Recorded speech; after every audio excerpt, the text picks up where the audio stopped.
আজকের দিনটি বাংলাদেশের ইতিহাসে একটি ঐতিহাসিক দিন।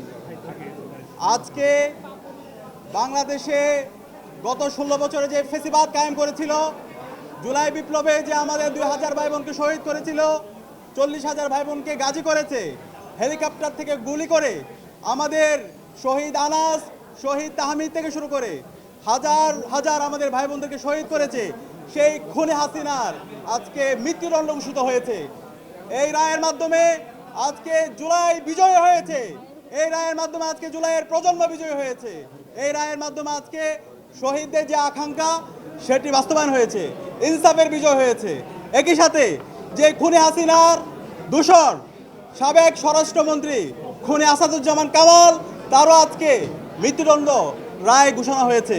কিন্তু একই সাথে আমরা আশা করেছিলাম যে খুনি হাসিনার নির্দেশে আমাদের চাঙ্কারপোল থেকে শুরু করে আমাদের সাভারে এবং সারা দেশে যে গণহত্যা চালিয়েছে, হেলিকপ্টার থেকে গুলি করেছে সাবেক পুলিশের আইজিপি